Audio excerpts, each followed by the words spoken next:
दंगा मामले में नया मोड़, बीजेपी विधायक ने अपनी ही पार्टी के नेताओं पर एफआईआर करवाई दर्ज। बीजेपी युवा मोर्चा के नगर अध्यक्ष समेत 7 लोग नामजद। विधायक का आरोप है डीएम की मौजूदगी में उनके बेटे की हत्या की गई कोशिश। मैसी से बीजेपी विधायक सुरेश्वर सिंह ने बीजेपी युवा मोर्चा नगर अध्यक्ष अर्पित श्रीवास्तव समेत 8 के खिलाफ दर्ज कराया मुकदमा। दंगा फैलाने, पथराव एवं जान से मारने जैसी गंभीर धाराओं में मुकदमा पंजीकृत। जांच शुरू, नगर कोतवाली में दर्ज हुआ मुकदमा। विधायक का आरोप है कि 13 तारीख को बहराइच हिंसा में रामगोपाल मिश्रा की हत्या के बाद मौके पर पहुंचने पर उन पर पथराव फायरिंग भी हुई। बताते चलें कि 13 तारीख को मूर्ति विसर्जन के दौरान मैसी तहसील के महाराजगंज में उपद्रव के कारण एक युवक की जान चली गई थी, जिसका शव मेडिकल कॉलेज के सामने रखकर परिजनों द्वारा हंगामा करते हुए आरोपियों की गिरफ्तारी की मांग कर रहे थे कि इसी बीच मैसी विधायक सुरेश्वर सिंह भी वहां पहुंच गए तथा जिलाधिकारी मोनिका रानी नगर मजिस्ट्रेट के साथ मिलकर परिजनों को समझा बुझाकर शव को मोर्चरी में रखवा दिया, जिस पर वहां मौजूद कुछ उपद्रवियों ने हंगामा करते हुए, नारेबाजी करते हुए पत्थरबाजी करने लगे तथा विधायक के मुताबिक किसी ने फायरिंग भी कर दी, जिसमें गाड़ी का शीशा टूट गया।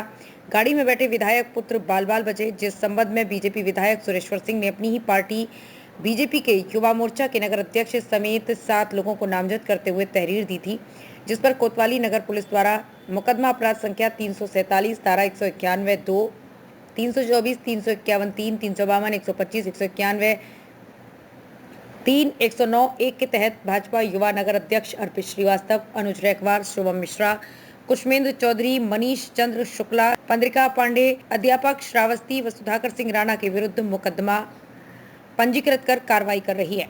बीजेपी विधायक द्वारा अपनी पार्टी के लोगों पर मुकदमा लिखाना चर्चा का विषय बना हुआ है। लोगों का कहना है कि महाराजगंज की घटना कहीं बीजेपी की सोची समझी साजिश का नतीजा तो नहीं, क्योंकि एक रिपोर्टर के द्वारा बनाया गया स्टिंग ऑपरेशन का एक वीडियो तेजी से वायरल हो रहा है, जिसमें एक हरदी थाने का दरोगा का कहना है कि सुरेश्वर सिंह के हुक्म के बगैर यहां कोई कार्रवाई नहीं होती। दूसरी तरफ दंगाइयों का भी वीडियो वायरल हो रहा है, जिसमें कहा जा रहा है कि 2 ही घंटे का समय पुलिस ने दिया, 2 घंटे और देती तो महाराजगंज खत्म कर देते। बहराइच ब्यूरो अब्दुल कादिर की रिपोर्ट।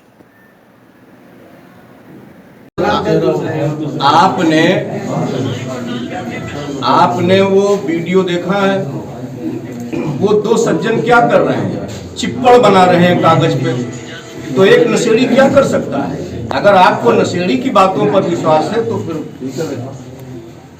हम लोग जैसे हम राजनीति करते हैं, आप भी समाज के चौथे स्तंभ हैं। अगर नशेड़ी के ऊपर विश्वास करेंगे, दोनों लोग आप बैठे हैं, तो वो कह रहा है कि हाँ, वो एक तो ये भी कह रहा है कि जिसका जब नंबर आ रहा था तब जला रहा था, तो कोई नंबर अलॉट था क्या? तो जो नशे में है वो नशे की क्रिया को कर रहा है।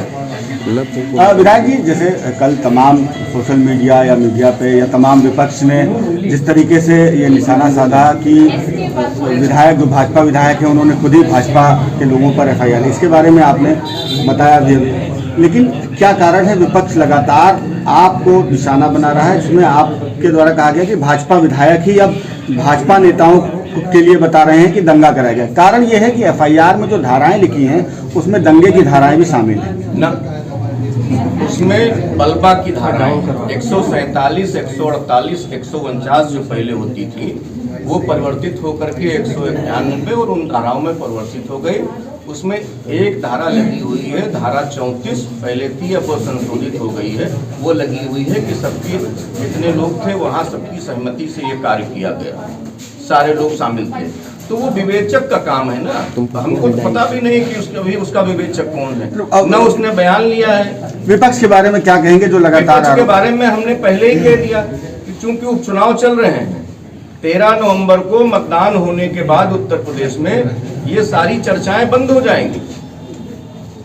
विधायक जी, पहले अखिलेश जी हो या कोई अन्य नेता कह रहा हो कि भारतीय जनता पार्टी ने दंगा कराया और भारतीय जनता पार्टी के नाम ही भारतीय जनता पार्टी के विधायक ने लिखा दिया, तो स्पष्ट रूप से परिलक्षित होता है कि ये अकारण एक माँ के बेटे को, एक पत्नी के पति को जिसकी हत्या हो गई थी, उसको सड़क पर रख करके एक राजनीतिक रूप दिया जा रहा था, राजनीतिक रंग दिया जा रहा था, लोगों को भड़काया जा रहा था।